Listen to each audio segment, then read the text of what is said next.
దేశ రక్షణ కోసం బార్డర్ దగ్గర ప్రాణాలు పణంగా పెట్టి డ్యూటీ చేసే జవాన్ను కూడా వదలని లంచగొండి జలగలు నీ పని కావాలంటే 40,000 లంచం ఇవ్వాల్సిందే అని డిమాండ్ చేశారు. అవాక్కైన జవాన్ అడిగిన డబ్బులు ఇచ్చి డ్యూటీకి వెళ్ళిపోయాడు. ఆ తతంగాన్ని వీడియో తీసి మీడియాకు అందించడంతో వెలుగు చూసింది.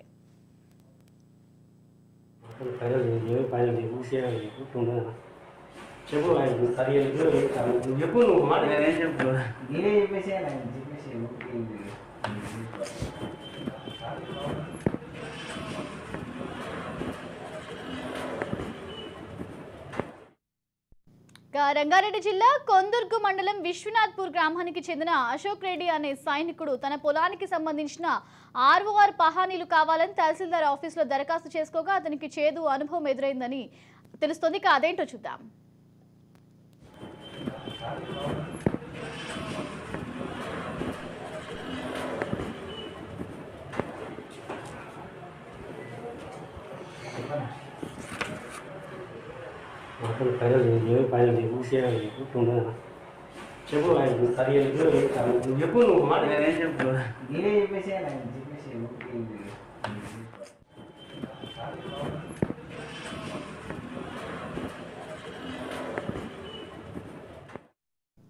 రంగారెడ్డి జిల్లా కొందుర్గు తహసీల్దార్ కార్యాలయంలో ప్రైవేట్ వ్యక్తులతో కలిసి రికార్డ్ అసిస్టెంట్ బాలరాజ్ చేతివాటం చూపిస్తున్నారు.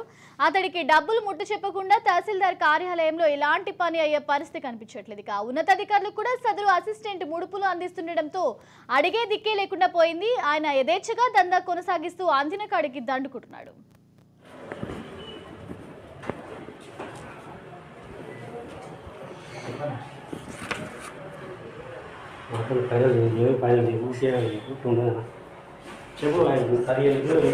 చెప్పు నువ్వు మాట చెప్పు.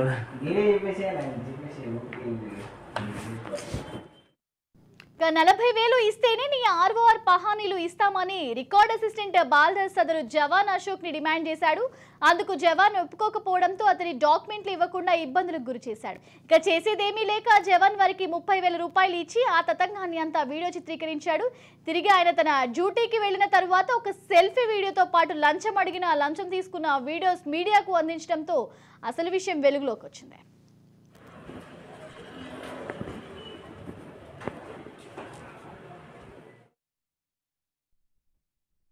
సరే, నేను మీ ఎంఆర్ఓ గారితో మాట్లాడతాను. మరి 30,000 అంటున్నారు కదా, నేను అదంతా క్లియర్ చేసుకుంటా ఎంతో కొంత అని చెప్పేసి మాట్లాడితే ఎంఆర్ఓ గారిని కలిపియండి అంటే ఎంఆర్ఓ గారిని కల్పించలేదు అన్న. కల్పించకుండా సరే అన్న మీరైతే డాక్యుమెంట్స్ అయితే తీసి పెట్టండి, నేను సరే అమౌంట్ ఇస్తానులేండి అని చెప్పిన తర్వాత అప్పటికి కూడా వాళ్ళు మళ్ళీ ఒక 3-4 డేస్ తర్వాత రమ్మని చెప్పారు. పోయినా కూడా వాళ్ళు నా డాక్యుమెంట్స్ తీయలేదు. అయితే వాళ్ళు ఫస్ట్ డబ్బులు ఇవ్వండి, డబ్బులు ఇస్తే మేము ప్రింట్ తీసేసి మీ డాక్యుమెంట్స్ దొరికినాయి ప్రింట్ తీసి మీకు సంతకం పెట్టేసి ఇప్పిస్తాము అని చెప్పాడు. సరే అని చెప్పేసి నేను ఒక 10,000 క్యాష్ ఇవ్వడం జరిగింది. అప్పుడు వాళ్ళు ప్రింట్ తీసారు. సరే అని చెప్పేసి ఊకున్నాను. నాది 1 మంత్ లీవే ఉంది, నాది టైం అయిపోతుంది, మళ్ళీ నేను కాశ్మీర్ వెళ్ళాల్సి ఉంటుంది, నాకు లీవ్ లేదు అని చెప్పాను. అయితే సరేనా మిగతా అమౌంట్ మరి మీరు ఇస్తే నేను సార్తో సైన్ చేయించి మీ డాక్యుమెంట్స్ ఇప్పిస్తా అని చెప్పాడు. సరే చూసి తీసుకున్నా 10,000 ఇచ్చినా కదా అవి సరిపోతుంది, ఇంకా ఇవ్వండి అని అంటే లేదన్నా మీరు అన్నకాడికి 30,000 ఇవ్వాల్సిందే అని చెప్పి డిమాండ్ చేసిండు హేమంత్ అనే వ్యక్తి అండ్ బాలరాజు. ఏందన్నా మీరు నేను గవర్నమెంట్ ఎంప్లాయీ అని చెప్తున్నా కూడా మీరు ఒక గవర్నమెంట్ ఎంప్లాయీ ఏమంటారు డబ్బులు డిమాండ్ చేస్తారు, కొంచెం చూసి తీసుకోవచ్చు కదా అని అంటే లేదన్నా ఈ డబ్బులు మాకు కాదు మా సారే అడుగుతున్నాడు మేమేం చేయాలి అని అంటే మరి సార్తో మాట్లాడిస్తారా అంటే మాట్లాడట్లేదు, మరి ఎట్లా అని అంటే తెలియదన్నా మీరు డబ్బులు ఇస్తేనేమో మీ పని అవుతుంది లేదంటే కాదు అని చెప్పి మాట్లాడారు. ఇంకొకటి ఏంటంటే అక్కడ హేమంత్ అనే వ్యక్తికి అసలు అక్కడ ఎటువంటి అపాయింట్మెంట్ లేదు.